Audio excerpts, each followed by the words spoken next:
All right, in this tutorial we're going to go over multiplying and dividing rational numbers, or multiplying and dividing fractions.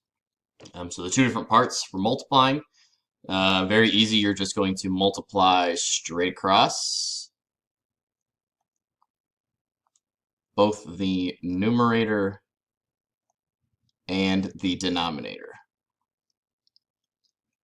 So multiplying straight across just involves the two numbers or three numbers if you have multiple fractions on top get multiplied together if it tells you to multiply, and the two numbers on bottom get multiplied together if it tells you to multiply. So looking right here, our two numerators are 2 times 4. Multiply those together, you get 8.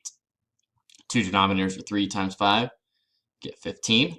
Now, we need to check and see if these fractions can be reduced. Factors of 8 are 2 and 4. Factors of 15 are 3 and 5. Those are the two numbers that multiply. None of those are in common to be canceled, so this is completely reduced.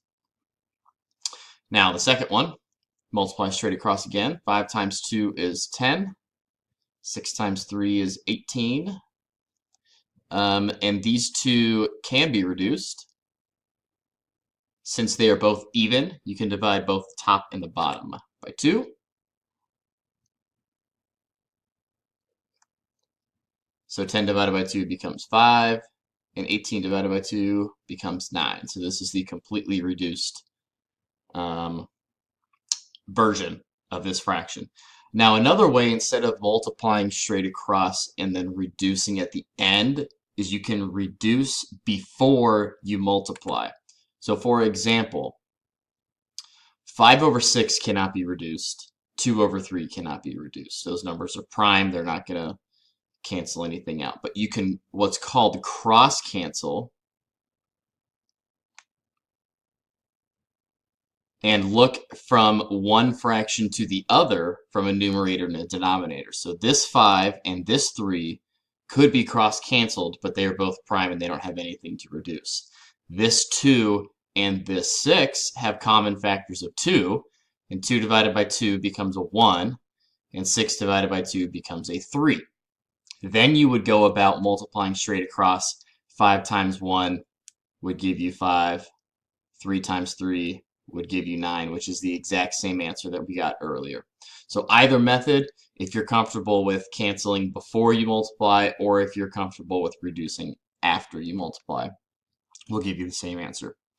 Then with dividing, you do have to do a little bit of manipulating with the fractions to put it in a form that's a bit easier to handle. So dividing is the same thing as multiplying by its reciprocal. So whenever you're dividing something by 2, that's like saying you're cutting it in half or multiplying it by 1/2. So we're going to take that exact same concept with dividing two fractions. So we're going to keep the first fraction exactly the same way that it is. We are going to change the sign from multiplication to division, since when you are dividing something by 2, you are also multiplying by 1/2. So you're going to change it from divide to multiply. And then you are going to flip the second fraction. That's the same thing as taking its reciprocal. Reciprocal is just flipping the numerator and the denominator of that fraction.